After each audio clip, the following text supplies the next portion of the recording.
করবেন না জমিদার সাহেব। আমার মাইয়াটা ছোট, আপনার বলাগো থামান। কালো বোরকা পরে হাঁটু গুড়ে দু হাত উপরে তুলে ৩০ বছর বয়সের এক মহিলা আকুতি ভরা টলমলে চোখ নিয়ে নিজ মেয়ের জীবনের ভিক্ষা চাইছেন জমিদারের কাছে। তার এই আকুতি জমিদারের মন গড়ল কিনা বোঝা গেল না।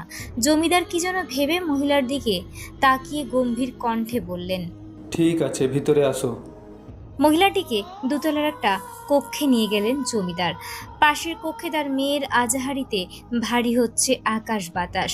মনে হলো এই বুঝি আকাশটা ভেঙে পড়বে ধরণীর বুকে, দমকা বাতাসে ভেঙে চুরমার করে দিবে জমিদারের নীলকুঞ্জ ভবনের দেওয়ালগুলো। মেয়ের আজাহারি সইতে না পেরে মহিলাটি তৎক্ষণাৎ জমিদারের পায়ে পড়লেন। আমার মাইয়াটা জীবন ভিক্ষা দেন জমিদার সাহেব, আমার মাইয়াটা মইরা চাইব। তাহলে তুই রাজি হয়ে যা আমার সাথে শুইতে, তাহলে তোর মাইয়া বাঁচবো। মহিলাটি অবাক হয়ে তাকালেন জমিদারের দিকে। জমিদারের মুখে পৈশাচিক হাসি। মহিলাটার রুহ কেঁপে উঠল। পায়ের নিচের মাটি মনে হয় সরে যাচ্ছে। ভিতরে বুঝি জমিদার সাহেবের আসল মুখ। মহিলাটি কান্না ভুলে গেলেন। বাকরুদ্ধ হয়ে তাকিয়ে আছেন মহিলাটি। ভেবে দেখ, তুই চাইলে তোর মাইয়া বাঁচবো। মেয়ের কথা ভেবে তৎক্ষণাৎ বলেই দিলেন, আমি রাজি সাহেব, আমি রাজি। জমিদারের হাসি আরও দ্বিগুণ হলো। দরজার পাশেই তার ছোট ভাইকে ইশারা করলো। কিছুক্ষণ পর মেয়ের চিৎকার থেমে গেল। মহিলা স্বস্তির নিঃশ্বাস ফেলে উঠে দাঁড়ায়। জমিদার দরজা ভিড়িয়ে ঝাঁপিয়ে পড়ে মহিলার শরীরে, যেন বহু যুগের তৃষ্ণা আজ মিটাবে। কিন্তু বোকা মহিলা বুঝলো না এরা নরপিচাসের থেকেও বেশি। তার ছোট মেয়েটার হাত মুখ বেঁধে খুবলে খুবলে খাচ্ছে পাশের কক্ষে জমিদারের ৩ পুত্র। আহা, কি নিদারুণ নিষ্ঠুর দৃশ্য! এক কক্ষে মা, আরেক কক্ষে মেয়ে। পৃথিবী বুঝিয়ে দিচ্ছে মানুষ উপকারে অপকাজ করতে দ্বিধা করে না, বরং উৎসাহ হয়। ঘণ্টাখানেক পর কপালের ঘাম মুছতে মুছতে বেরিয়ে এলেন বড় জমিদার। সামনে দাঁড়িয়ে আছেন ছোট জমিদার। চোখে মুখে লেপ্টে আছে পিপাসা। বড় জমিদার বুঝতে পেরে বললেন, ভোগ শেষে গোলা টিপে মেয়েরা ফেলিস। ওর মাইয়া আজ বাঁচলেও আমাদের পোলা ৪-৫ দিন না খাইয়ে ছাড়বে না। কেটে গেল কয়েক মাস।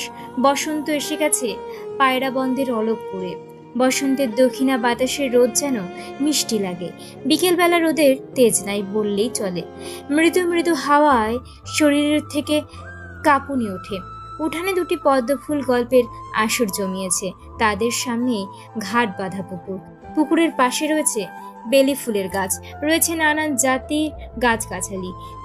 থেকেও ভাসছে হাসির আওয়াজ। দক্ষিণা বাতাসের ঝাপটায় কিছুটা চুল নীলিমার নাকে মুখে এসে পড়েছে। গোসল শেষে তারা চুল শুকাতে হালকা রোদে মাদুর বিছিয়ে বসেছে। হাসির অতলে চিকন ২ ঠোঁট যখন প্রসারিত হয় তখন মনে হয় ভোরের আলোয় পদ্মফুল ফুটেছে। ঠোঁটের নিচের কালো তিলটি নীলিমার ফর্সা মুখের সৌন্দর্য আরও বাড়িয়ে দিয়েছে। ঘন কালো ভ্রুর নিচে হালকা বড় বড় পাপড়িযুক্ত ২ চোখে যেন মায়া উপচে পড়ে। দেখলেই মনে অন্যরকম শান্তি বয়ে যায়। এমন মায়াবতীর প্রেমে কেই না পড়তে চায়। নীলিমার চোখের খাদে পড়ে অনেকেই হারিয়েছে মন। পাঠিয়েছে বিয়ের প্রস্তাব। নীলিমার বাবা আর ভাই ছাড়া আজ পর্যন্ত কারোর সামনে খোলামেলা ভাবে যায়নি, সবসময় থাকে পর্দায়। আজ পারুল তার প্রেমিক পুরুষ লতিফের কথা বলছে আর দুজনে শব্দ করে হাসাহাসি করছে। মাঝে মাঝে নীলিমার আম্মা ধমক দিচ্ছেন শব্দ করে হাসার জন্য। কিছু সময় চুপ থাকলেও আবারও জোরে জোরে হাসে ২ পদ্মাবতী। সে সময় নীলিমার বড় ভাই মহিদুল এসে ধমকে সুরে বলেন, নীলিমা, কতবার বলছি শব্দ করে না আসতে, যা ঘরে যা। পারুল, তুই তো বাড়ি যা। পারুল দৌড়ে চলে যায়। দুজন মহিদুলকে খুব ভয় পায়। নীলিমা চিবুক নামিয়ে ধাপ ধুপ পা ফেলে ঘরে যায়। নীলিমার ঘরে নাক ডেকে ঘুমাচ্ছেন তার বড় বোন নাজিরার স্বামী এমদাদুল আলী। আজ 10 দিন হলো আসা যাওয়ার কোনো নাম নেই। নীলিমা এসে এমদাদুলের কানে সুরসুরে দিতে লাগলো। ঘুমের ঘোরে এমদাদুল হাত দিয়ে সরিয়ে দিচ্ছে বারবার। একটু পর চিৎকার করে উঠে বসে, ও মা গো, ও বাবা গো। নীলিমা খিল খিল করে হেসে ওঠে, হতচ্ছাড়ি চিংড়ি তুই, আজকে তোর খাইছি। নীলিমার হাসি থামছেই না। মহিদুল আবার ধমক দিলেন, নীলিমার বাচ্চারে, নীলিমার হাসি কোনো রকম ঢোক গিলে বন্ধ করে। নীলিমা আর নাজিরা তাদের আমাকে ভাপা পিঠা বানানোর জন্য সাহায্য করতে বসেছে চুলার পাশে। মহিদুল আজ 3 দিন হলো গোসল করে না। তাদের মা আসমানি বিড়বিড় করছে আর মহিদুলকে ডাকছে। ও মাহিদ, উঠ বাবা, গোসলটা করে নি। 3 দিন থাকি গোসল করিস না। বুড়া দামড়া বেড়া মানুষ হয়ে পানিরে কেউ ভয় পায়? মহিদুল চোখ কঞ্চলাতে কঞ্চলাতে উঠানে আসে। সব সময় মান সম্মান ডোবাতে প্রস্তুতি নিয়ে থাকেন। বাঘ মাসিয়া শীতে পড়ে, সরে সরে হাওয়াই ওড়ে। 3 দিন থাইকা গাও না ধয়, 9টার আগে নিন থাইকা না ওঠে। সবার ছোট ভাই মুবিনের বলা শেষ করেই খিলখিল করে হেসে ওঠে, সাথে নীলিমাও। মহিদুল ধমক দেওয়ায় চুপ হয়ে যায় দুজনেই। নীলিমা, আমার লুঙ্গি কলপারে নিয়ে আয়। সন্ধ্যায় নীলিমার বাবা মোস্তাক সরকার নিজ ব্যবসা থেকে বাসায় আসলেন হাতে করে গুড়ের জিলিপি নিয়ে। নীলিমার গুড়ের জিলিপি খুব পছন্দের। বাবার হাতে জিলিপি দেখে মুবিন ছো মেরে নিয়েই দৌড়ে চলে গেল ঘরে। তাদের আম্মা আসমানি বেগম পানির পাত্র এগিয়ে দিয়ে বললেন, তোমাকে তো পাওয়াই যায় না, সেই ভোরে উঠে চইলা যাইবেন। এখন এখন কথা কন না কেন জামাইয়ের সাথে? আগে ভাত দে, খিদায় পেট যায়। আচ্ছা বাবু, পারুবর সৎ আম্মা কি জমিদার বাড়ির কেউ হয়? কেন বলতো মুবিন হঠাৎ এই কথা? দাঁত কেলিয়ে মুবিন বলল, মাঝে মধ্যে দেখি জমিদারের 2 পোলা পারু বুড়ো আম্মার ঘরে ঢুকে। চাচা মিয়া তো ওনাদের জমিতে কাজ করে, হয়তো তার হিসাব নিতে আসে। আর পারু বুড়ো আম্মাকে চাচি বলবি মুবিন? মুবিন মুখ ভেঙচিয়ে ওইকে চাষি ডাকুন, ওই মহিলাকে। মোর আগে চাষিই ভালো আসছিল। হয়েছে, মুখ বন্ধ রাখ, যা পড়তে বস। ভাইজান আসবে বইকি। ভাইজান আসালামেরা দেরি, মই পারুবুর থাইকা তেঁতুল নিয়ে আইসা আগে। না, আগে পড়তে বস মুবিন। মুবিন মুখ ভেঙচিয়ে কেটে দৌড় দিল পারুলদের বাসার দিকে। 2 বাড়ির পর পারুলদের বাসা। নীলিমা মুচকি হেসে চুলে বিন্নি করতে শুরু করে। পারুলদের বাসায় আসলো। ঢুকতেই বড়সড় একটা ধাক্কা খেয়ে পড়ে গেল মুবিন। নাকে হাত দিয়ে বলেই ফেলল, ইস, নাকটা গেল রে, কোন পুরন হাতিরে এত শক্ত? কথার মাঝে ইখওয়ান বলে উঠল, কোন মাগির বাচ্চা রে, দেখে চলতে পারিস না? মুবিন ততক্ষণে চিবুক নামিয়ে দাঁড়িয়ে আছে। আমার ভুল হয়েছে জমিদার সাহেব, মাফ করে দেন। ছোট মানুষ, বাদ দে। তোর বাচ্চা চোখ কি উপরে থাকে তোর, হারামির বাচ্চা? চিল্লাচিল্লির আওয়াজ শুনে পারুলের সৎ আম্মা রাহেলা বানু এলোমেলো শাড়ি নিয়ে বেরিয়ে আসেন আর বলেন, ইকরাম সাহেব ও মুমিন মুস্তাক সরকারের ছোট পোলা। ততক্ষণে ইখওয়ান চর বসিয়ে দেয় মুবিনের গালে। মুবিন গালে হাত দিয়ে ফুপিয়ে ফুপিয়ে কেঁদে যাচ্ছে। রাজীব রাহেলার দিকে তাকিয়ে বলে, তুমি ছেলেটাকে সামলাও। বলেই রাজীব ইখওয়ানকে জোর করে টেনে নিয়ে যায়। কাঁদিস না বাপ, ওরা এমনই, মানুষকে মানুষ মনে করে না। আহা, কান্দন থামাতো, যা বাড়ি যা। কত শখ বাড়িতে গিয়ে কান্দে। কাঁদছিস কেন ভাই? পারু আম্মা কিছু বলেছে? মুবিন মাথা নাড়িয়ে না বোঝায়। চোখ গালে যায় নীলিমার। তাহলে ইস, গাল লাল কেন মুবিন? জমিদারের বাচ্চা মরছে বুবু, গালিও দিছে। নীলিমা মুবিনের মুখ চেপে ধরে। চুপ চুপ থাক, কাঁদিস না সোনা, বাড়ির কাউকে বলিস না। আর কেমন, বুবু তোকে আরো জিলাপি দিবে। মুবিন দাঁত কেলিয়ে হাসে। আচ্ছা বুবু। নীলিমা বুকে জড়িয়ে নিয়ে স্বস্তির নিঃশ্বাস ফেলে। এক হাত ঘোমটা দেওয়া বালিকার হাতে লাল রক্ত জবা ফুল। উসখুস মন নিয়ে বসে আছে প্রেমিক পুরুষ লতিফের পাশে বসে আছে পারুল। মোর দিকে তাকাও পারুল, এমন লজ্জাবতী পাতার মতো নেতিয়ে আসিস কেন? তোর লজ্জায় যেন মোর বুকের হৃৎপিণ্ডটা ধস করে লাফাইতে আসে পারু। পারু যেন আরো লজ্জিত হলো। চিবুক নামিয়ে ধীরে ধীরে নিঃশব্দে নিঃশ্বাস ছেড়ে দিচ্ছে। আর কত কষ্ট নেমে পদ্মাবতী, চাঁদ মুখখানা তুলো। বাড়ি ফিরতে হবে লতিফ ভাই, দেরি হইলে আম্মা খুব বকবে। এই লাজুক মুখখানা না দেখে কেমনে যাবার দে লজ্জাবতী। থাক, আর লজ্জা দেন না, নইলে নিঃশ্বাস আটকে মই মরি যাইম। আহা, এমন করিস না পারু, হৃৎপিণ্ডের শব্দটা বেড়ে যায়। পারু ফিক করে হাসি দিয়ে লতিফের পানে তাকায়। হৃৎপিণ্ডে ফির শব্দ হয় লতিফ ভাই। লতিফের চোখ থমকে আছে পারুর শ্যাম মুখের সৌন্দর্যে, হারিয়ে গেছে কল্পনা জগতে। তার প্রেয়সীকে নিয়ে বুনছে হাজার স্বপ্ন। পারু তাকিয়েছে অলক্ষীন চোখে। পারুর বুকে যেন লতিফের চাহনি হাতুড়ি পিটিয়ে দিচ্ছে, অস্থিরতা বাড়িয়ে দিচ্ছে, করে দিচ্ছে বেসামাল। পারুর ধ্যান ভাঙে লতিফের কথায়। আবার কাল সন্ধ্যায় দেখা হইবে তো পারু? হইবে, দেরি করে আইসেন না, নইলে চলে যাই। কেন, একটু দেরি করলে কি হয় এমন শুনো? নীলিমাবু খুব বকে, কয় রাস্তাঘাটে মাইয়া মানুষ দাঁড়িয়ে থাকলে মানুষ কত কথা কয়। ঠিক আছে, মুই যাব, সময়ে পৌঁছে যাম। যাইলা মুই গঞ্জে যাইম। আইছা লতিফ ভাই। বসন্তে রোদ তার তেজ হারিয়েছে এতক্ষণে। পশ্চিম আকাশ রক্তিম শুরু হয়েছে, বইছে দক্ষিণা বাতাস, ঝিরঝির করে পড়ছে মেহগিনি গাছের পাতা। রাস্তার পাশে কালো বোরকা পরা দীঘল চোখে গাঢ় করে কাজল দেওয়া অবস্থায় দেখে মন্ত্রমুগ্ধের মতো চেয়ে আছে ইকরাম শরীফ। পাশে রোকমান শরীফ লালসার চোখে তাকিয়ে আছে নীলিমার পানে। মাঝে মাঝে আর চোখে ইকরামকে দেখে। নীলিমার বুকে কেউ যেন হাতুড়ি পিটাচ্ছে এমন শব্দ হচ্ছে। সামনে দুই পুরুষকে দেখে নীলিমার নাজেহাল অবস্থা। মনে মনে পারুর আর লতিফকে গালি দিতেও দ্বিধা করল না। এর মাঝে দুইবার ইকরামের সাথে চোখাচোখিও হয়েছে। এবার হাত পা কাঁপছে, মুখের হৃদস্পন্দন বেড়েই চলেছে। মনে মনে বারবার আল্লাহকে ডাকছে আর বলছে এনারা থাকতে যেন পারু জঙ্গল থেকে বেরিয়ে না আসে, তাহলে বিপদের শেষ হবে না। ইকরাম পাশে রোকমানকে ডেকে বলল, মেয়েটা কোন বাড়ির, কার মেয়ে? আগে তো কখনো দেখিনি ভাইজান, তাছাড়া শুধু চোখ দেখলে কেমনে চিনবো? খোঁজ নিস তো কার মেয়ে? রোকমান দাঁত কেলিয়ে হেসে বলল, কেন ভাইজান, অতীতে ফিরবেন নাকি? রক্তিম চোখে তাকায় ইকরাম। রোকমান মুখ বন্ধ করে মাথা নামিয়ে নেয়, তারপর মেয়েটির দিকে তাকিয়ে আনমনে বলে ওঠে, যে চোখে এত মায়া, এতে যেন কারো সর্বনাশ না হয়। রোকমান মাথা তুলে ইকরামকে বলল, আর কতক্ষণ অপেক্ষা করবেন ভাইজান? ওই হাসেম মনে হয় ভুলে গেছে, বাসায় চলুন, আমি না হয় পরে এসে খোঁজ নিব। রোকমানের দিকে ফিরে তাকালো, আবার নীলিমার দিকে তাকিয়ে বলল। ওনারা উল্টো পথে হাঁটতেই নীলিমা তপ্ত শ্বাস ছেড়ে দিল, আল্লাহর কাছে লাখ শুকরিয়া আদায় করলো।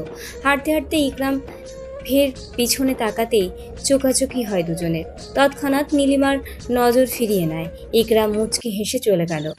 কিছুক্ষণ পর পারু বেরিয়ে এসে বলতে লাগলো, জমিদারের বাচ্চাগুলো এখানে কি করে রে নীলিমাবু? অবাক হয়ে নীলিমা শোধায়, এনারা জমিদার পুত্র পারু হয়, এগুলার কারণেই তো মই দাঁড়িয়ে আসিনো ঝোপের ভেতর।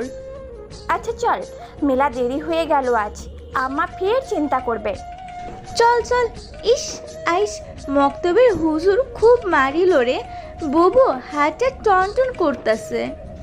পড়া না পারলে অমনি হবে। আচ্ছা পারু, এনারা কি তোদের বাড়িতে আসে? জানো না নীলিমাবু, ওনারা আসার আগেই মরে আম্মা ঘরে বন্দি করে রাখে। ও তাহলে চিনিস কেমনে? এত বোকা কেন তুই? আম্মা মরার পর মই তো ভাত নিয়ে গেছনো আব্বার কাছে, তখন এই দুইটার মাঝে মাঝে দেখছিনো। কালো ফতুয়া পরা পোলাটার চাহনি মোর একদম ভাল লাগছিল না, আর সাদা পাঞ্জাবি পরা দেখলি না, ওই পোলাটা মোর দিকে তাকাই না, কি গৌরব। পারু মুখ ভেঙচি দেয়। হয়েছে, চুপ, মাথার ব্যথা তুলে দিলি। এত বকবক করিস কেমনে? লতিফ ভাই বিরক্ত হয়ে যায় না? ওমার সামনে গেলে তো মই কথাই কও না বু, ইস লজ্জা করে খুব। ওই জন্যেই তো আমার মাথাটা খাস। বলা শেষে দুজনেই হাসতে লাগলো। হঠাৎ করে সামনে এসে পড়ল প্লাবন। নীলিমা চিবুক নামিয়ে নেয়, পারুর হাত শক্ত করে ধরে। ভাই যাইতে দে, মেলা দেরি হয়েছে, বড় আম্মা নইলে নীলিমা বুকে বকবে। তুই চুপ থাক, তোরে কিছু কইছি, তুই যা, নীলিমার সাথে এক না কথা আছে। নীলিমা আরো শক্ত করে ধরল নীলিমার হাত, মনে মনে দোয়া দুরুদ পড়তে শুরু করলো। আহ ভাই দেখিস না, বউ ভয় পাচ্ছে। শর্ত এমনি এমনি হুঠাৎ সামনে আসি দাঁড়াস কেন? প্লেই হনহনিয়ে চলে গেল। প্লাবন বিড়বিড় করে গালি দিল বোনকে। মানুষের বোনরা ভাইকে সাহায্য করে, আর মোর বোন মোকে অপমান করে, তাও আবার নীলিমার সামনে। আজ বাড়িতে আয়, তোর একদিন কি মোর যে কয়দিন লাগে, হতচ্ছাড়ি। মাগরিবের আজানের ধ্বনি ভেসে আসছে। নীলিমা অজু করতে কুয়াপাড়ে যায়। তখন তার আম্মা আসমানির সামনে এসে দাঁড়ায়। পুকুর পাড় থেকে দেখলাম প্লাবন তোর সামনে এসে দাঁড়িয়েছিল। কি কইল তোরে প্লাবন? নীলিমা মাথা নত করে উত্তর দেয়, আম্মা আমারে কিছু বলে নাই, পারুলের সাথে কথা বলেছে। কিছু কইলে আয়সা আমারে কবি। দিনকাল ভালো না, আশেপাশে জমিদারের চামচারা ঘোরাঘুরি করে। জমিদারের কানে গেলে বিপদের শেষ থাকবে না, কইয়া দিলাম। আচ্ছা আম্মা। যা অজু কইরায়। মুবিন জোরে জোরে আবোল তাবোল ছড়া পড়ছে। মহিদুল ঘর থেকে বের হয়ে ধমক দিয়ে নামাজ আদায় করতে মসজিদের দিকে যায়। মুবিন চুপসে গিয়ে আমার কাছে গিয়ে ভাত খাওয়ার বায়না ধরে। আজানটা শেষ হোক বাপ, এইখানে থাক, নামাজ পড়ি আসি, একসাথে সবাই খাবো। মুবিন না খেয়েই রাগ করে ঘুমিয়েছে। শত ডাকাডাকির পরও উঠল না। নীলিমা খাওয়া শেষ করে এসে মুবিনের পাশে শুয়ে পড়ল। চোখ বন্ধ করতেই চোখে ভাসল সেই অজ্ঞাত পুরুষের শীতল চোখ। কিঞ্চিত বুক কেঁপে উঠল নীলিমার। আবারও চোখ মেলে বন্ধ করল। পুনরায় ঘটল একই ঘটনা। নীলিমা দোয়া পড়ল, তাতেও কাজ না হয় বিড়বিড় করে বলল, কোন শয়তানের পাল্লায় পড়লাম, দয়া পড়েও কাজ হচ্ছে না। তৎক্ষণাৎ হ্যারিকে নিভিয়ে কাঁথা মুড়িয়ে শুয়ে পড়ল। নিজ কক্ষে নিদ্রাহীন বসে আছে ইকরাম শরীফ। মনে বয়ে চলেছে অচেনা চক্ষু শীতলকারিণী প্রেয়সীকে নিয়ে নানান কল্পনা। বিছানা থেকে নেমে ব্যালকনিতে দাঁড়িয়ে আকাশের দিকে তাকিয়ে দীর্ঘশ্বাস ছেড়ে বলল, আমি জানি না ঠিক কিভাবে কেমন করে তোমার শীতল চাহনিতে হারিয়ে গেলাম। আমি শুধু জানি আমার আগে কখনো এমন হয়নি। বাতাসে চারিদিকে সনসন করতে লাগলো। টেবিলে রাখা খাবার টেবিলেই পড়ে রইল। নিদ্রাহীন কেটে গেল পুরো একটা রাত। রাতে পারুল আর প্লাবনের এক প্রকার ঝগড়া হয়ে গেছে। সকালে পারু গোমড়া মুখে তরকারি কাটছে, প্লাবন উঠানে বসে মুড়ি খাচ্ছে। তাদের আম্মা হাঁস মুরগিকে খাবার দিচ্ছে। তখন প্লাবন বলে উঠল, আম্মা মুই বিয়া করিম। আগে বোনটারে পার কর, তারপর সে আব্বা দেখব নেই। রাহেলা বানু ফুঁসে ওঠেন, দাঁতে দাঁত চিবিয়ে বললেন, আগে বেশি করে কামাই কর, তারপর অন্যের মাইয়ারে ঘরে আন। যা কামাই করস তোর বোনের দিতে যায়। রাহেলা বকবক করতেই আছে। প্লাবনের অসহায় মুখ দেখে পারু ফিক করে হাসি দিল। প্লাবন ফুঁসে উঠে দাঁড়ায়, হনহনিয়ে বাড়ির বাহিরে চলে যায়। কেটে গেল কয়েকদিন। বসন্ত শেষে বৈশাখ মাসের আগমন হলো। মহিদুল শহরে চলে গেছে আজ 10 দিন হয়েছে। মুবিন স্কুলে, তাদের বাবা ব্যবসায় চলে গেছেন সেই ভোরে, ফিরবেন সন্ধ্যায়। আসমানির কয়েকদিন থেকেই জ্বর, শুকনো কাশি। বিকেল হতে দেরি নেই, মুবিন এখনো ফিরল না। চারপাশে অন্ধকার ঘনিয়ে আসছে। গাছের ডালপালা হাওয়ায় এপাশ ওপাশ হচ্ছে। মনে হচ্ছে ঝড় উঠবে। আসমানির মনে পড়ল নীলিমা মক্তব থেকে আসেনি। বারান্দা থেকে আস্তে করে উঠে উঠলেন আসমানি। নীলিমা ওড়না দিয়ে নিজেকে ভালোভাবে ঢেকে বের হয়েছে অনেকক্ষণে। ততক্ষণে বৃষ্টি নেমেছে ধরনের বুকে। বৃষ্টিতে ভিজে শরীরের কাপড় লেপটে আছে। নীলিমা জোরে জোরে হাঁটতেই লাগলো। আচমকাই সামনে তাকাতেই বুক ধরফর করে উঠল নীলিমার। কেউ ছাতা মাথায় দিয়ে এদিকে এগিয়ে আসছে। প্লাবন ভাবলেও পরেক্ষণে পাঞ্জাবি পরনে দেখে বুকে কিঞ্চিত ভয় জেগে উঠল। ইকরাম শরীফ হাশমের বাড়ি থেকে ফিরছিল। পাশ কাটিয়ে গেল নীল। স্বস্তির শ্বাস না ফেলতে ইকরাম শরীফ কি যেন মনে করে ফিরে এসে নীলিমার সামনে এসে দাঁড়ায়। নীলিমা আর নিঃশ্বাস ছেড়ে দিল না। কোনো রকম শুকনো ঢোক দিলে নিজেকে আশ্বস্ত করে মাথা নামিয়ে নিল। কিন্তু বুকের হৃৎপিণ্ডটা খুব জ্বালাচ্ছে নীলিমাকে। মনে মনে দোয়া দুরুদ পড়তে শুরু করলো নীলিমা, কিন্তু উল্টোপাল্টা পড়ে ফেলছে। ইকরাম শরীফ তার চেনা চোখ দেখে থমকে দাঁড়িয়ে আছে নীলিমার পানে চেয়ে। চারপাশের পরিবেশ থমকে আছে বৈশাখী ঝড়ে। তীব্র গতিতে বইছে দমকা হাওয়া। চারপাশে শুনশান নীরবতা।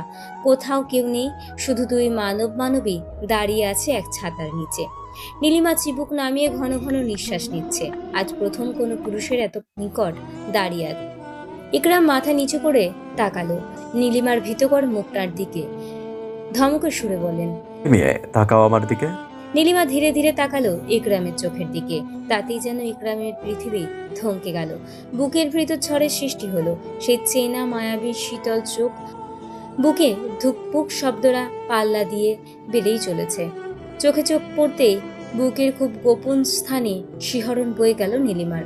নিঃসন্দেহে একজন সুদর্শন পুরুষ দাঁড়িয়ে আছে তার সামনে। গায়ের রং উজ্জ্বল শ্যামা, নাকের পাশে কালো তিলটা বেশি চোখে পড়ছে। তীব্র বাতাসে এলোমেলো চুল, কয়েকটা চুল কপালে উঠছে। কোচা কোচা দাড়িগুলো যেন ওনার সৌন্দর্য আরো দ্বিগুণ বাড়িয়ে দিয়েছে। এই মেয়ে, তোমার নাম কি? বাবার নাম কি বলো? ঝড়ের মাঝে এখানে কি করো? যদি খারাপ লোকের পাল্লায় পড়ো, ভিজে তো একাকার হয়ে গিয়েছ। নীলিমা ভ্যাবাচাকা খেয়ে যায়। একসাথে এত প্রশ্নের উত্তর দিবে কিভাবে? পাগল নাকি এই লোক? ড্যাব ড্যাব করে চেয়ে রইল নীলিমা।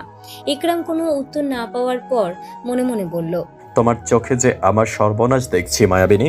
তুমি যদি তা জানতে তাহলে এভাবে তাকিয়ে থাকতে না মেয়ে।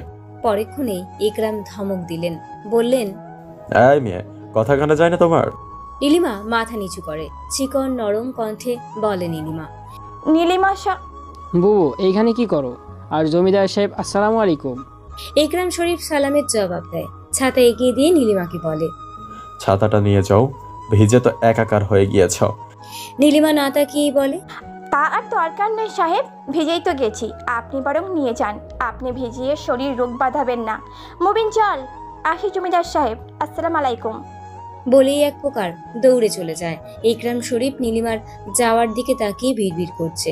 তোমার ওই চোখে কি আছে মায়াবিনী? তৃষ্ণা যে আরো বাড়িয়ে দিলে। ওই মুখ খারাপ দেখার কি সৌভাগ্য হবে আমার? নীলিমা ভেজা শরীরে ঘরে এসেই দরজা বন্ধ করে জোরে জোরে নিঃশ্বাস নিতে লাগলো। বুকের বাম পাশে হাত দিয়ে বলল, এই লোকটা ধমকের সুরে কথা বললে কেন? অসভ্য লোক। কত সুন্দর মানুষ, তার কণ্ঠে কোনো সৌন্দর্য নেই। মাবুদ, আর যেন দেখা না হয়। কাস্তে আসমানি নীলিমাকে ডাকছেন, তাই নীলিমা বাধ্য হয়ে বেরিয়ে এলো। ভেজা গায়ে ঘরে ঢুকিস কেন? যা তাড়াতাড়ি পাল্টে নে, অসুখ বাঁধবো নইলে। নীলিমা মাথা নাড়িয়ে কুয়ো পাড়ে যায়। নীলিমার মা খুবই দুর্বল মনের মানুষ। অল্পতেই খুব ভয় পেয়ে যান। তাদের বাবাও সাদাসিধে মানুষ, মনে কোনো প্যাঁচ নেই। শুধু মহিদুল হয়েছে জেদি আপসীন পুরুষ। রাগচাটা হলেও পরিবারের লোকজনকে খুব ভালোবাসে। ঝড় থেমে গেছে অনেকক্ষণ। শুধু ঝিরিঝিরি বৃষ্টি পড়ছে দেখে বোঝা যাচ্ছে না একটু আগে ঝড়ের বেগে সব তছনছ করে দিয়ে গেছে সবকিছু। সাথে তছনছ করেছে কারোর হৃদয়, তছনছ করেছে মনের গোপনে সাজানো স্বপ্ন। হ্যাঁ, স্বপ্ন। ছোট জমিদারের বড় পুত্র রোহিত শরীফের 2 বছরের বিবাহিতা স্ত্রী মনিকা এলোমেলো শাড়ি নিয়ে মেঝেতে হাঁটুতে মুখ লুকিয়ে কাঁদছে। একটু আগেই তার দেবর ইখওয়ান শরীফ মনিকার সাথে জোরপূর্বক ঘনিষ্ঠ হয়েছিল। মনিকা যে স্বপ্ন নিয়ে পা রেখেছিল জমিদার বাড়িতে, বাসর রাতে বিসর্জন দিতে হয়েছিল তার সাজানো স্বপ্ন। বাসর ঘরে তার স্বামী নয়, প্রথম স্পর্শ করেছিল তার 2 দেবর, রোকমান আর ইখওয়ান। রোহিত নেশা করে এসে ঘরে এসে দেখে তার বউ কাঁদছে। পাশে এসে ধপাস করে বসে, মাথায় হাত বুলিয়ে বলে, বউ, ও বউ, তুই কাঁদিস কেন বউ? মনিকার কান্নার বেগ আরো বাড়িয়ে গেল। এতে রোহিত যেন বিরক্ত হয়ে গেল। মাথার চুল খাঁজে ধরল, মুখ তুলেই বলল, আজকে নতুন এমন নেকাদের মতো কাঁদিস কেন? ইখওয়ান কি সুখ কম দিচ্ছে? বলেই তুলে খাটে ফেললো। শাড়ি সরিয়ে ঝাঁপিয়ে পড়ল মনিকার উপর। শুরু হলো দ্বিতীয় দফা নির্যাতন। রোকমান আর ইখওয়ান সমবয়সী। রোহিত ইকরামের বড়, ইকবালের ছোট। রোহিত রোকমানের বড় বোন এলিজা। ইকবাল, ইকরাম, ইখওয়ান বড় জমিদারের গুণধর 3 পুত্র। ইকবালের বউ আরেফা খন্দকার, বিবাহিত জীবন তাদের 7 বছর। তাদের ঘরে 2 যমজ মেয়ে 5 বছরের। রিমঝিম বলে ডাকে তাদের। বড় জমিদারের বউ গত 1.5 বছর ধরে অসুস্থ। প্রথম বাকরুদ্ধ হলেও এখন হাত পা বিকলাঙ্গ, শুধু চেয়ে থেকে চোখের জল ফেলেন। তার দেখাশোনায় আছেন রাবেয়া বেগম। অভিশপ্ত এই সাম্রাজ্যে ছড়িয়ে ছিটিয়ে আছে শুধু পাপ আর পাপ। পুণ্যের এক ফোঁটা কারিও নেই। আদৌ কি এই পাপের কি শেষ আছে, নাকি বংশধর হিসেবে এসব থেকেই যাবে? আর কত জীবন নষ্ট হওয়ার বাকি আরেফা মনিকার মতো? এখানে কি শেষ নাকি ইখওয়ান, ইকরাম, রোকমানের ন্যায় আরও 3 জীবন নষ্ট হওয়ার বাকি? 3 নারীর মধ্যে কি কোনো এক নারীর হাতেই শেষ হবে এই পাপের সাম্রাজ্য? ভোরের আলো ফোটার আগেই একদল কৃষক মাথায় ঝুপড়ি করে নেমেছে মাঠে। গৃহিণীরা ব্যস্ত রান্নাঘরে। আসমানি আজও সুস্থ হয়নি, বরং একটার পর একটা রোগ লেগেই আছে। মায়ের অসুস্থতায় রান্নার হাল ধরেছে নীলিমা। পাশে টুকটাক সাহায্য করছে মুবিন। মাঝে মাঝে আসমানির খুব খুব করে কাশির শব্দ ভেসে আসছে। আজ মহিদুল শহর থেকে আসবে, তাই ভাইয়ের পছন্দের তরকারি মাছ দিয়ে পুঁই শাক রান্না করবে নীলিমা। সে সময় প্লাবন গলা খাঁকারি দিয়ে ভিতরে ঢুকতে নীলিমা ঘুঙুর টেনে নিজেকে ঢেকে নেয়। উঠান থেকে গলা বাড়িয়ে ডাকছে আসমানিকে। বড় আম্মা বাড়িতে আছেন? আমার অসুখ প্লাবন ভাই, কিছু বলবেন? আমাকে ডেকে দে নীলিমা, তোকে বলা যাবে না। ইতিমধ্যে আসমানি এক হাত ঘুঙুর দিয়ে বেরিয়ে আসলো। কে, প্লাবন না? বলেই খুব খুব করে কাশি দিলে। হয় আম্মা, এখানে কথা কবার আসনো। মুবিন রে, প্লাবন রে পীড়া দে বসতে। থাক আম্মা, বসিম না মুই, কথাটা খুব জরুরি। বলে প্লাবন মাথা নামিয়ে নিল। আসমানি সন্দেহের চোখে প্লাবনকে নিচ থেকে ওপর পর্যন্ত দেখলো। বলল, কি কথা কবার চাও বা কইয়া ফেলাও। প্লাবন আমতা আমতা করে বলল, আসলে আম্মা, আসলে মুই নীলিমাকে বিয়া করতে চাই। তোমরা বড় আব্বাকে বিষয়টা জানাইবেন। বিস্ফারিত চোখে তাকালেন আসমানি। মুবিন হাতে তালি দিয়ে নাচতে শুরু করলো। আসমানি ধমকে মুবিন চুপসে গেল। এদিকে লজ্জাবতীর বেহাল দশা। বিয়ের কথা শোনা মাত্রই কেঁপে ওঠে। পায়ের নিচে শিরশির করে উঠল। মাছ কাটার বদলে নিজের আঙুলি কেটে ফেলল। তুই যা প্লাবন, মুবিনের বাপরে তোর আব্বার কাছে পাঠাইয়া দিবনে। প্লাবন মাথা নিচু করেই চলে যায়। আসমানির নীলিমার দিকে তাকায়। কিছুক্ষণ চেয়ে থাকার পর এগিয়ে গিয়ে নীলিমার হাত ধরে ঘরে নিয়ে গিয়ে চর বসিয়ে দেয় গালে। বেচারি নীলিমা হতবাক হয়ে তাকায় মায়ের দিকে। আজ থাকি তুই বাড়ির বাইরে যাবি না। পারুর সাথে যেন না দেখি মিশতে। মহিদুল আসুক, তারপর তোর ব্যবস্থা করব। বলেই দরজা আটকে গেলেন। নীলিমার চোখ দিয়ে টুপ করে দুফোঁটা পানি গড়িয়ে পড়ল। বাকরুদ্ধ হয়ে দরজার দিকে তাকিয়ে রইল। বিকালের রোদ্দুরে গাছে পিঠ ঠেকিয়ে দাঁড়িয়ে আছেন ইকরাম শরীফ। কপালে বিন্দু বিন্দু ঘাম। ঘামের কারণে পরনের সাদা পাঞ্জাবি লেপটে আছে গায়ে। জমিতে কাজ করা কৃষকদের দেখছেন, আবার মাঝে মাঝে রাস্তার দিকে তাকাচ্ছেন। এই রাস্তা দিয়ে নীলিমা আর পারুল মক্তবে আসে। আজ 3 দিন ধরে আসছে ইকরাম শরীফ। একদিনও দেখা পেলেন না। অবশ্য এই 3 দিন নীলিমাকে দেখা লোভেই এসেছেন। কাজ দেখা বাহানা মাত্র। আজকেও পারুলকে একা আসতে দেখে মুখে আধার নামালেন ইকরাম। অনুভব করলেন বুকের চিনচিন ব্যথাকে। আস্তে আস্তে করে হেঁটে আসলেন পারুলের সামনে। মহিদুল আসার আজ 3 দিন পর তার কানে প্লাবনের কথা পৌঁছে গেছে। অনেক গালাগালি করলো প্লাবন আর প্লাবনের বাবা হাসিমকে। গালাগালি শেষ করে হন্তদন্ত হয়ে নীলিমার রুমে যায়। সেখানে মুবিন নীলিমার পাশে ঘাপটি দিয়ে বসে আছে। নীলিমা কাঁদছে, চোখ দুটো ফুলে গেছে, গাল দুটো কান্নার আদলে লাল হয়ে আছে। মহিদুল গম্ভীর কণ্ঠে নীলিমাকে বলল, কতদিন থেকে চলছে তোর এসব? নীলিমা ফুপিয়ে ফুপিয়ে মহিদুলের পায়ে পড়ে। বিশ্বাস করুন ভাইজান, ওনার সাথে আমার কোনো সম্পর্ক নেই।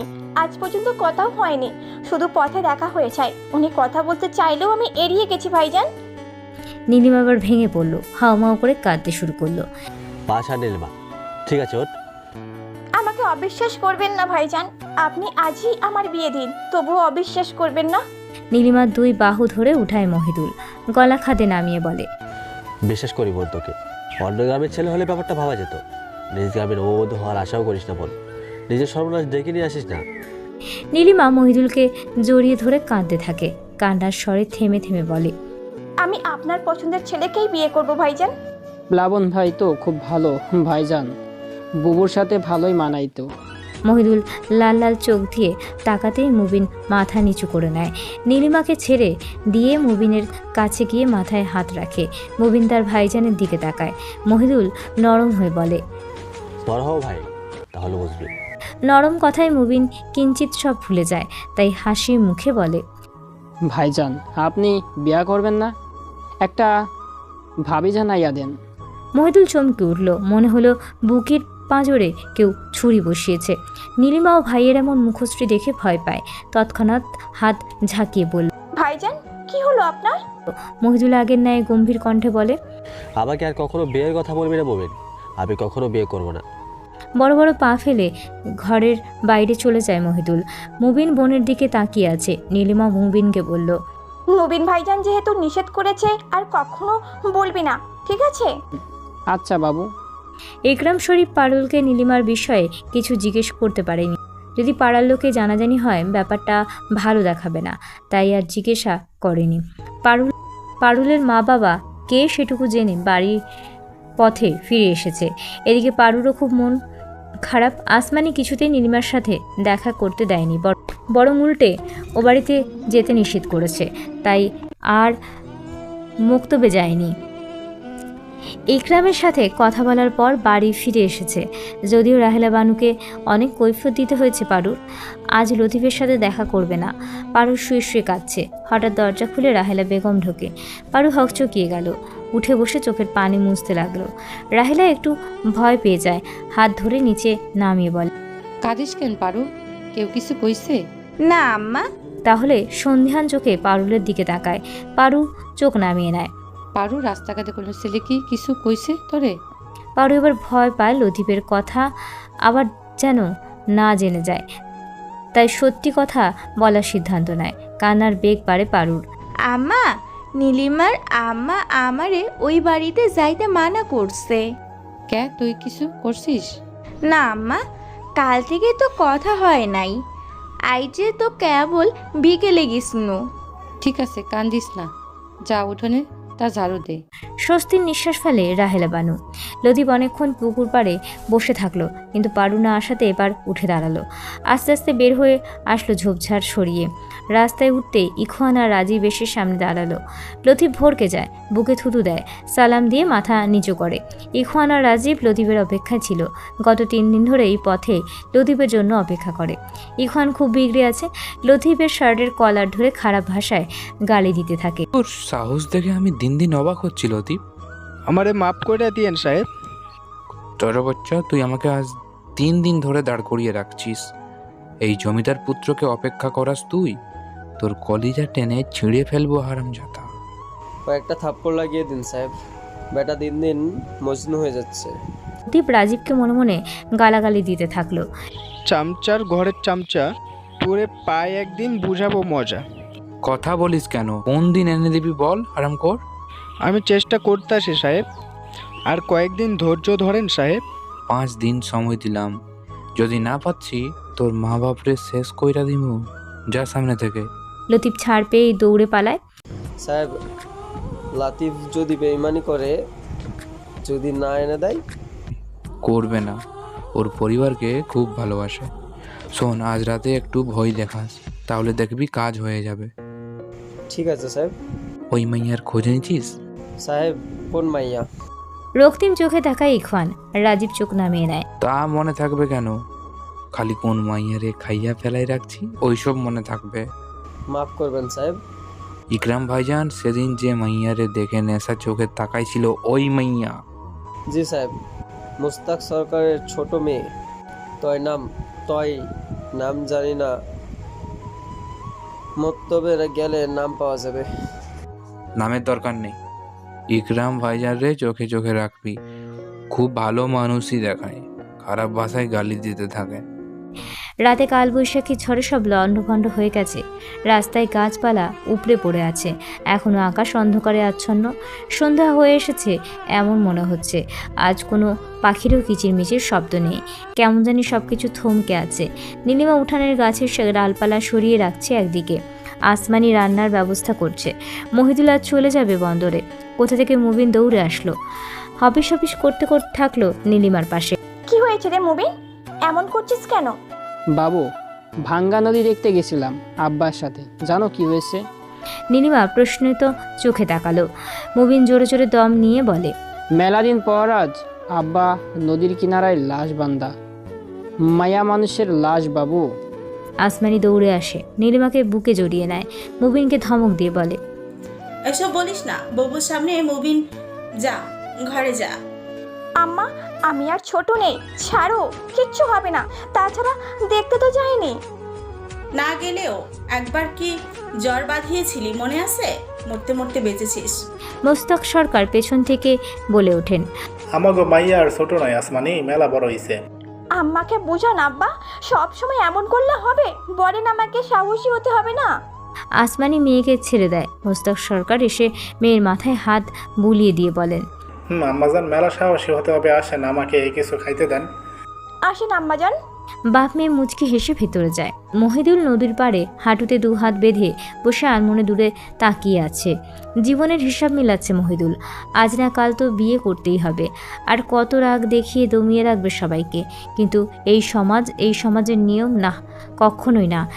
না, পুরুষ মানুষ কাঁদতে নেই, এই সমাজের নিয়ম আমি ভাববই। এই সমাজের নিয়ম আমি ভাববই।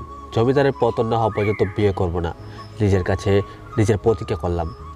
চোখের কার্নিশ দিয়ে দুফোঁটা অশ্রু পড়ার আগেই মহিদুল মুছে ফেলল। আচমকা মহিদুল কাঁধে কারোর স্পর্শ পায়, পাশ ফিরে তাকায়। চাঁদনিকে দেখে আবারও সামনে তাকায় মহিদুল। চাঁদনি চাঁদ মিয়ার মাঝির একমাত্র মেয়ে। চাঁদনি দেখতে শ্যাম হলেও অসম্ভব মায়া বিচরণ করে তার চোখে মুখে। এইখানে কি করো মহিদুল ভাই? এমনি বসে আছি। হ্যাঁ, বেলায় তুমি এদিকে কোনো দরকার? শুনলাম তুমি আইছো, তাই দেখা করতে আইলাম। জানলা কেমনে যে আমি এখানে আছি? চাঁদনি মৃদু স্বরে হাসে। এতক্ষণ পর মহিদুল তাকালো চাঁদনির দিকে। চাঁদনির ঠোঁট মৃদু কেঁপে ওঠে।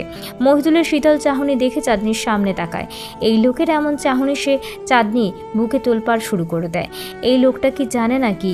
বাড়ি ফিরে যাও, আমার সামনে আর আসবে না চাঁদনি। এই কথাটা তোমাকে এর আগেও অনেকবার বলেছি। কেন তুমি নির্লজ্জের মতো আসো বারবার?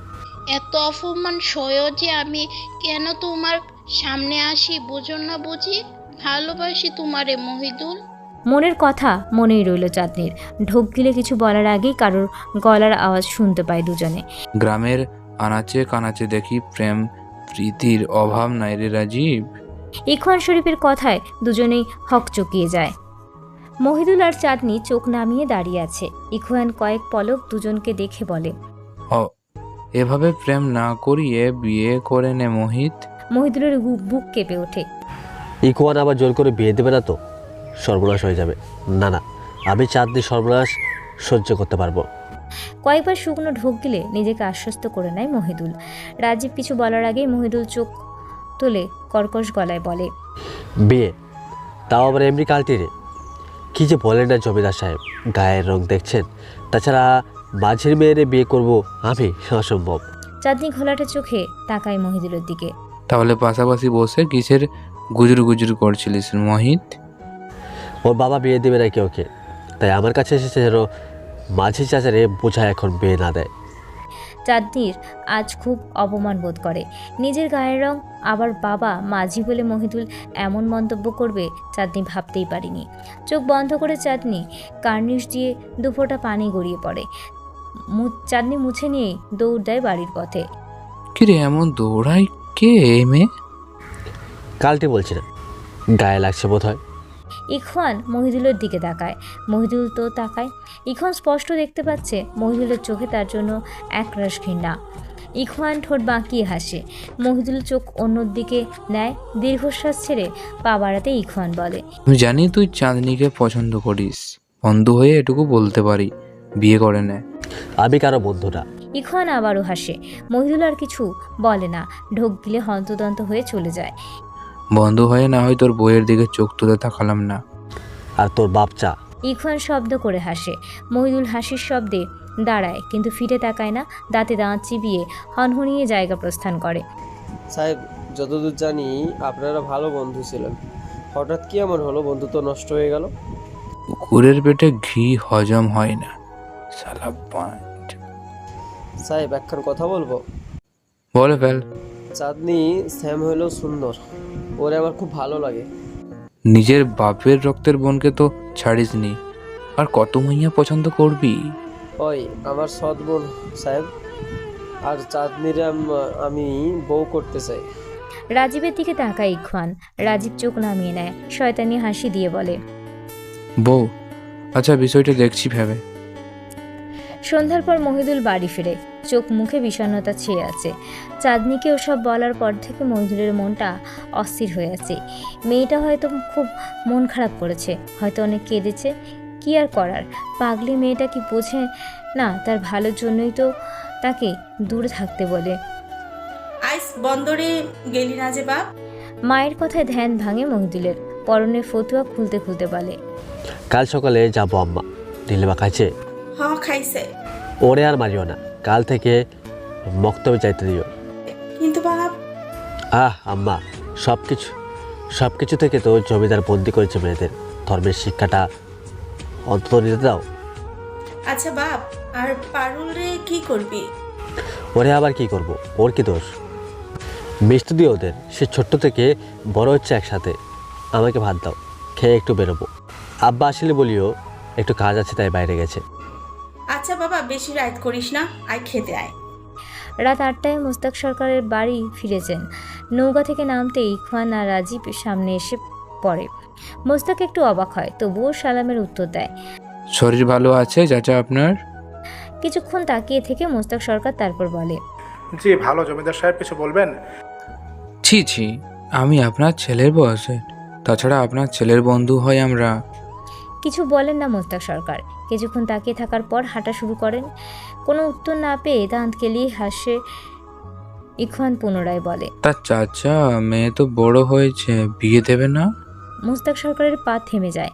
ইখওয়ানের দিকে সন্ধিয়ান চোখে তাকায়, হাতের সাহায্যে কপালের ঘা মুছতে মুছতে বলে, জি বাবা, দিব তো, সময় হোক। মহিদুল নাকি নিজেই দিবে বোনের বিয়ে? ইখওয়ান বুঝতে পারছে মোস্তাকের গলা কাঁপছে, ভয় দূর করতে বলল, জি চাচা, ওই মহিদুলের জন্যই বলছি। বোনকে বিয়ে না পর্যন্ত বড় ভাই কিভাবে বিয়ে করবে বলুন? কম তো বয়স হইল না মহিদুলের। মোস্তাক সরকার এবার আসল উদ্দেশ্য বুঝতে পেরে মুচকি হেসে বলল, তোমারও কম বয়স হইল না ইখওয়ান, তুমি কবে বিয়ে করছো? ইখওয়ান থমকে দাঁড়িয়ে যায়, যেন কাঁটা ঘায়ে নুনের ছিটা দিয়েছে। রাজীবের দিকে তাকিয়ে বলে, তোর আম্মা নাকি অসুস্থ, চল কবিরাজ নিয়ে। ওরা চলে গেল। মোস্তাক সরকার হাঁটা শুরু করলো। মহিদুলের হাতে টর্চ লাইট, ধীর পায়ে হাঁটছে আর আশেপাশে তাকাচ্ছে। দুটো কুকুর সামনে পড়ল, শক্ত মাটি নিয়ে ঢিল ছড়ে। কুকুর দুটো ঘেউ ঘেউ করতে করতে দৌড়ে পালায়।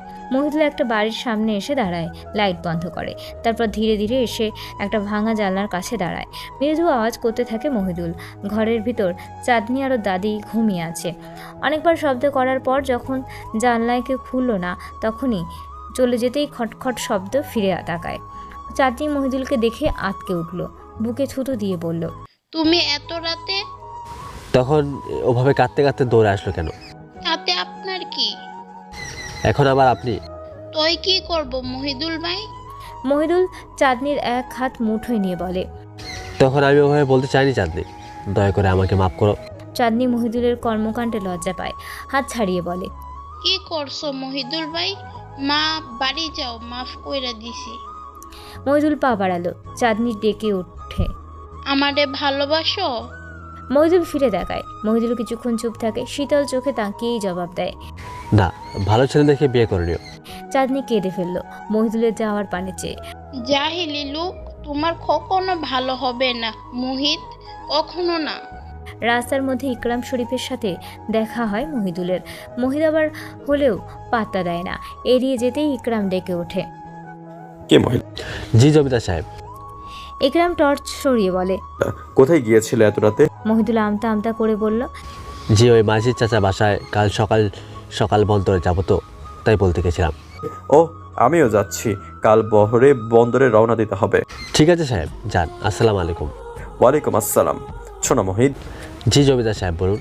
বলছিলাম এই পথে তো অনেক কুকুর জানোয়ার, যদি এই পথে আমার সাথে আসতে। মুচকি হাসি দেয় মহিদ। আপনাদের মতো মানুষ সামান্য কুকুরকে ভয় পায়, যেখানে এখনো গ্রামের মানুষরা আপনাদের ভয় পায়। ইকরামও হাসি দেয়, তারপর দুজনেই পা বাড়ায়। নীলকুঞ্জে আর তাহলে আসোই না? না সাহেব, সময় পাই না। কিন্তু আমি তো জানি অন্য কারণ। মহিদুল চমকায়, ইকরামের চোখে তাকায়। ইকরাম কিঞ্চিত হেসে বলে, ভয় পেও না, বন্ধুত্বের কারণে ঝগড়াঝাটি হয়েই থাকে, মীমাংসা করে নিও। জি সাহেব, সম্মতি দিলে একটা কথা বলতাম। নির্ভয়ে বলো মহিদ। আপনাদের বাংলোর নাম নীলকুঞ্জ কে রেখেছেন? শুনেছিলাম আমার বাবার গাদিমা। নীলকুঞ্জ না রেখে কালো কুঞ্জ রাখা উচিত ছিল। একরাম শরীফ মাথা নাড়িয়ে হাসেন।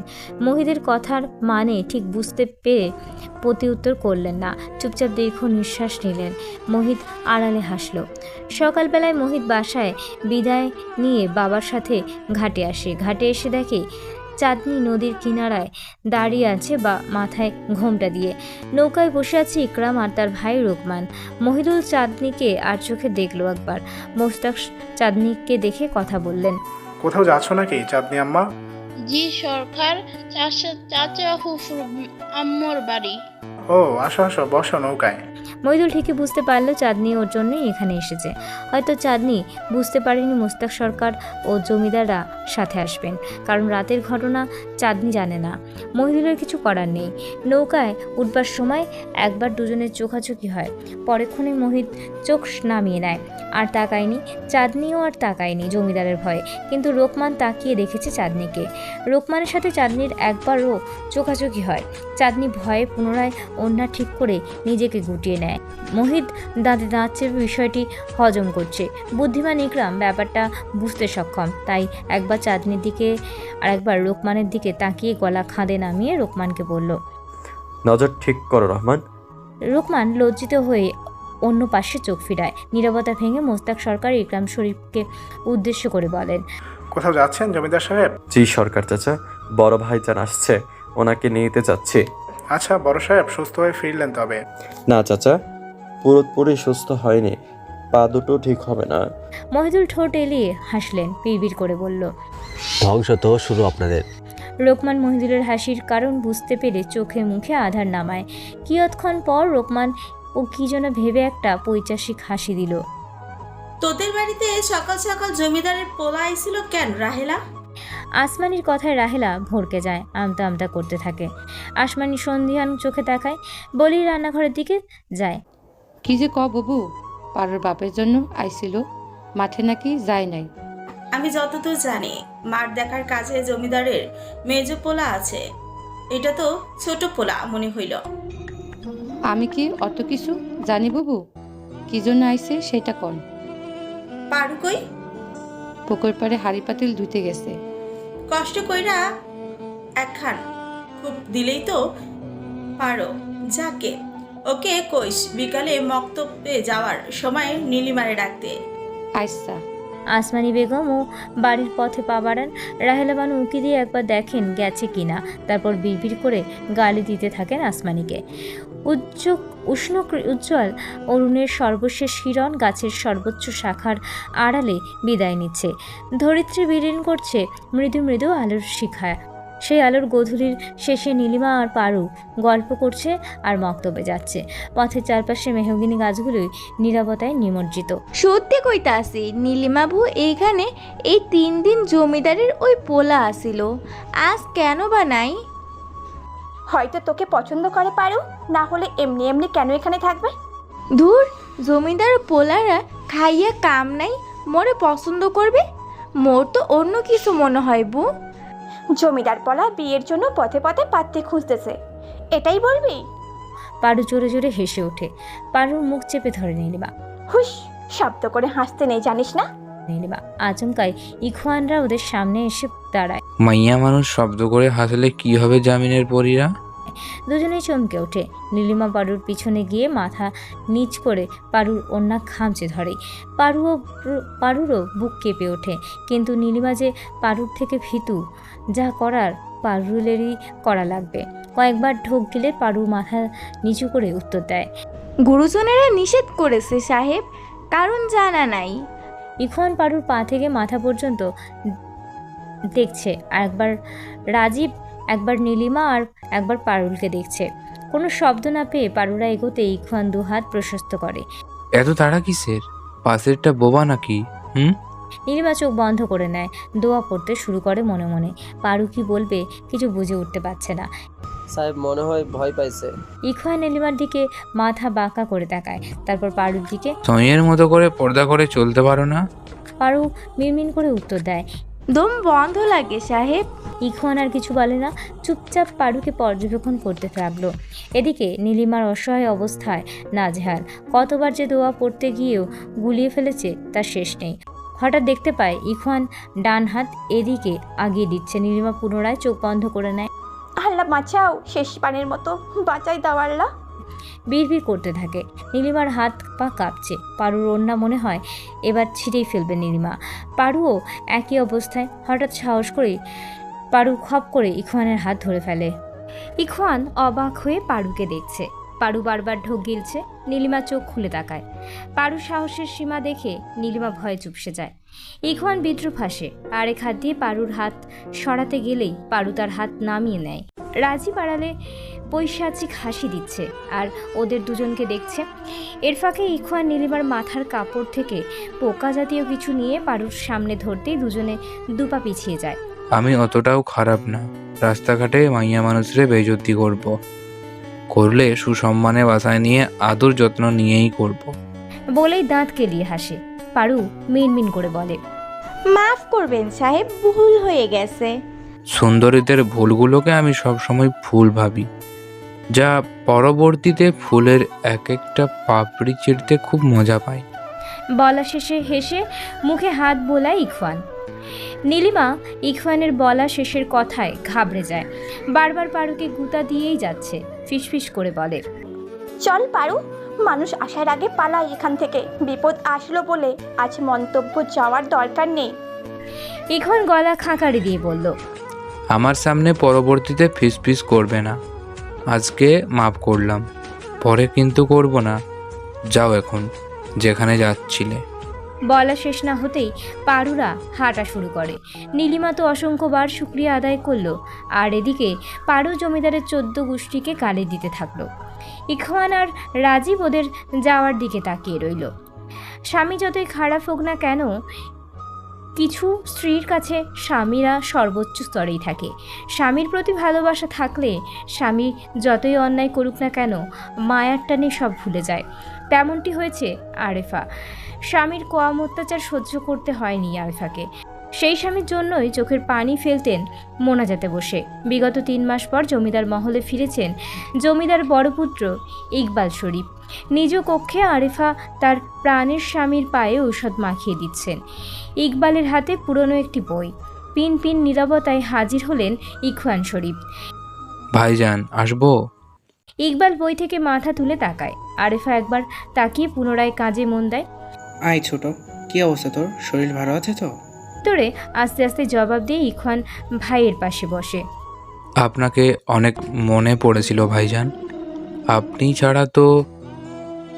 ছাড়া তো আর কেউ আমাকে বুঝে না, না বুঝে মনের চাওয়া। ইকবাল বইয়ের পাতা উল্টায়। আরেফার দিকে তাকিয়ে বলে, আমার মন খারাপ ইউখান, কিছু একটা কর। আরেফা অবাক হয়ে দেখে তার স্বামীকে। এমন কেন এই লোক? এতদিন পরে স্ত্রী সন্তানদের দেখে উনি কি মনে শান্তি পাননি, খুশি হননি? এভাবে ঠাকিয়ে থাকতে বলেছি তোকে, কাজ কর। ইকবালের কথায় আরেফা মাথা নামিয়ে কাজে মন দেয়। ইখওয়ান ভাইয়ের দিকে তাকিয়ে বলে, ভাইজান 2য় তলার কোণার ঘরে যাবেন? ইকবাল বই রেখে দিয়ে বলে, এখনো বাচ্চা রাখছিস? কি দম আছে বলতে হবে, মাগি না মরা পর্যন্ত শাস্তি শেষ হবে না। ইখওয়ান শরীফের মুখে থুতু দেওয়া ওর কাল হয়ে দাঁড়িয়েছে। ইকবাল আহ্লাদি গলায় বলে, দেরি করছিস কেন? নিয়ে চল আমাকে।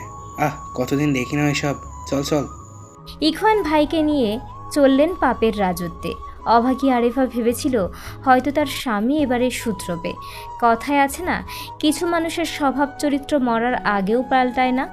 আরেফা তপ্ত শ্বাস ছেড়ে শেষ আশাটাও কবর দেয়। চোখের পানি মুছে বের হয়। আশেপাশে তাকিয়ে রান্নাঘরের দিকে অগ্রসর হয়। হঠাৎ ইকরাম এসে সামনে দাঁড়ায়। ভাইজান ঘরে আছেন? মুচকি হেসে জবাব দেয় আরেফা, না, আপনার ভাই এসেই বংশের পরম্পরা বজায় রাখতে 2য় তলায় গেছে। ইকরাম মনে মনে ক্ষুব্ধ হয়।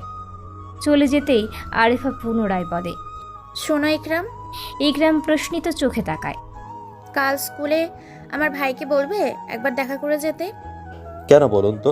বোনটাকে কতদিন হয়ে গেল দেখি না, যদি ভুল করেও এই বাসায় আপনার বোন আলেয়াকে নিয়ে আসতে বলবেন না। বিদ্রুপ হাসে আরেফা। আগে বুঝিনি, তাই তোমরা আমার আসিয়াকে ভোগ করতে সুযোগ পাইছো। ইকরাম চোখ নামিয়ে নেয়। আরিফা আরও কিছু বলতে যাবে, ঠিক তখনই ছোট জমিদার গিন্নি সদর দরজায় দাঁড়িয়ে চিল্লাতেই শুরু করে। আরিফা আর ইকরাম সেদিকে পা বাড়ায়। লোকমান, কই তোরা বাচ্চাদনেরা? আয়, তোদের আম্মা ফিরে এসেছে। বৌমা, চাচি যান, ফিরে আসলেন তবে।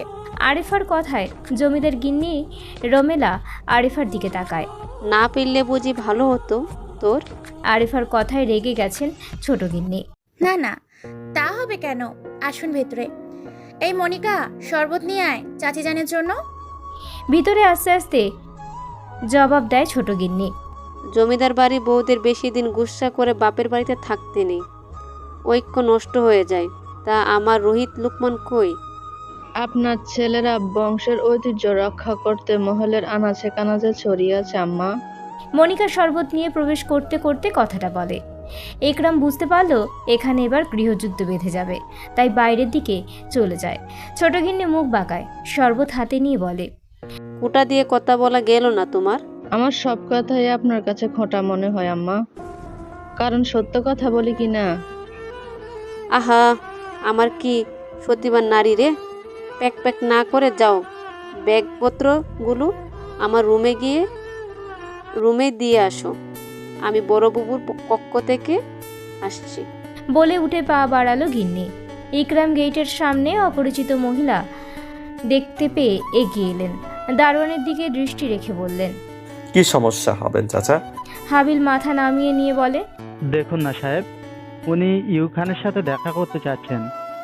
ইকরাম মহিলার দিকে দৃষ্টি দিলেন, চোখ মুখ পাতলা আবরণে ঢাকা। দাঁড়ান, ইতোয়ান বাঁচাই আছে, কিন্তু ওর ব্যক্তিগত কাজে ব্যস্ত, আপনি অন্যদিন আসুন। মাথা ঝাঁকিয়ে যেতে ইকরাম সন্দিহান চোখে তাকিয়ে বলে, আপনি কি এই গ্রামের বাসিন্দা? মহিলাটি যে ভয় পেয়েছিল ঠিক সেইটাই হলো। কথায় আছে না, যেখানে বাঘের ভয় সেখানেই সন্ধ্যা হয়। কোনো উত্তর না পেয়ে ইকরাম গর্জে ওঠে, কি হলো, কথা বলছেন না কেন? মহিলাটি কেঁপে উঠে সশরীরে আমতা আমতা করে বলে, জি সাহেব। কোন বাড়ির সদস্য আপনি, আর ইকওয়ানের কাছে কি প্রয়োজন আপনার? মহিলা এবার কি বলবে কিছু ভেবে পাচ্ছেন না, আজ মনে হয় ধরা পড়বেই। খোদা আমাকে বাঁচানি জল্লাদ লোকের থেকে। আপনি কি জানেন জমিদারের কথার উত্তর না দেওয়ায় আপনার কি সাজা হতে পারে? ইকরামের কথায় মহিলা শুকনো ঢোক গিলে আমতা আমতা করে বলে, যদি আমি হাসিম আলীর দ্বিতীয় বউ রাহেলা বানু, বাকি টাকা নেওয়ার জন্য ইখান সাহেবের নাকি মহলে আসতে বলছেন। ইকরামের সন্দেহ দ্বিগুণ হয়। ভুরু কুচকে জিজ্ঞাসা করে, কিসের বাকি টাকা? হাসেম তো আমি ন্যায্য পাওনা পাঠিয়ে দিয়েছি, তাছাড়া ইকওয়ান তো এসবে নেই, আছি আমি আর রহমান। হ্যাঁ হ্যাঁ, রহমান সাহেবের কাছে আইছি, মাফ করবেন সাহেবের নাম উল্টাপাল্টা বলার জন্য। রাহেলার কথা ইকরাম পুরোপুরি বিশ্বাস করেনি, তাই পুনরায় জিজ্ঞেস করে, সত্যি কথা বলুন, নয়তো শাস্তির জন্য প্রস্তুত হন। রাহেলা হাঁটু গেড়ে বসে ন্যাকা কান্না শুরু করে দেয়। ওই কয় টাকা দিয়ে সংসার চলে না সাহেব? পোলাটা যে কয় টাকা কামাই করে নিজের খরচ চালায়, বাড়িতে 1 টাকাও দেয় না, তাই আইছিলাম কিছু টাকা সাহায্যের জন্য। বিচক্ষণ চোখে পরখ করলেন ইকরাম শরীফ। তিনি বুঝতে পারলেন রাহেলা বানু মিথ্যে বলছেন, তবুও আর ঘাটালেন না, গম্ভীর কণ্ঠে বললেন, ঠিক আছে, আপনি বাসায় যান, ভেবে দেখব। রাহেলা উঠে দাঁড়ায়, সালাম দিয়ে পিছনে দুপা পিছিয়ে বাড়ির পথে পা বাড়ায়। এলোমেলো চুলগুলো খোপা বেঁধে নিল নীলিমা। পরনে তার কালো সাদা মিশ্রণের সালোয়ার কামিজ, মাথায় ঘোমটা দিয়ে সুই সুতা নিয়ে বেরিয়ে পড়ল পুকুর ঘাটে। পুকুরটা ঠিক নীলিমাদের বাড়ির পিছনে, চারপাশটা ঘেরাও করা, যদিও আশেপাশের গাছগাছালি দিয়ে ভরা, কারো যাওয়া আসা নেই, বিধায় নীলিমা নিশ্চিন্তে এখানে আপন মনে বসে শখের কাজগুলো করে থাকে। এই সন্ধ্যায় পুকুরের শান বাঁধানো ঘাটে বসে বেলি ফুলের মালা গাঁথবে। বেলি ফুল নীলিমার খুব প্রিয় একটি ফুল, তাই মুবিনকে দিয়ে বাজার থেকে বেলি ফুলের গাছ নিয়ে এসেছিল। নীলিমা গুনগুন করছে আর সুতোয় মালা গাঁথছে। গাঁথা শেষে ডান হাতে পেঁচিয়ে পড়েই নীলিমা ঠোঁট প্রশস্ত করে হাসে। হঠাৎ বাড়ির ভিতর থেকে কান্নার শব্দে নীলিমার হাসি মুখে বিষাদ নামে। সব ফেলে দিয়ে বাড়ির ভিতরে প্রবেশ করে। তার বড় বোন নাজিরার মায়ের কোলে শুয়ে কাঁদছে, পিঠে দেখা যাচ্ছে অসংখ্য মারের দাগ। নীলিমার চোখে পানি এসে ভিড় জমায়। তার অতি প্রিয় বোনের একই দশা, সামান্য কয় টাকার জন্য এভাবে কেউ মারে? নীলিমা মনে মনে বেশ ক্ষিপ্ত হলো। ধীরে ধীরে এসে বোনের পাশে বসে পিঠে হাত বোলাতে লাগলো। আম্মা আব্বারে বলবা আপা আর ওই বাড়ি যাবে না, অমন সংসারে মাথা লাথি। আচমকাই আসমানি নীলিমার গালে থাপ্পড় দেন। নাজিরা চমকে ওঠে, বোনকে বুকে নেয়। মাইয়া মানুষের বিয়ে একবার হয়, ঘরের মানুষ যতই মন্দ হোক শেষ নিঃশ্বাস অব্দি সাথে থাকতে হয়। তোদের আব্বাও তো কম জ্বালায় নাই। কই গেছি সারি তোদের? দ্বিতীয়বার এমন কথা যেন না শুনি নীলিমা। নাজিরা নীলিমার মাথায় হাত বুলিয়ে মায়ের দিকে তাকিয়ে বলে, আর বইকের নাম মা, মই অরে বুঝাইয়া দিমু এখন। আসমানি বেগম উঠে বলেন, তোর আব্বা আসুক, মহিদুলকে খবর দিয়ে নিয়ে আসুক, তারপর টাকার ব্যবস্থা করে তোকে দিব। তয় থাক কয়দিন।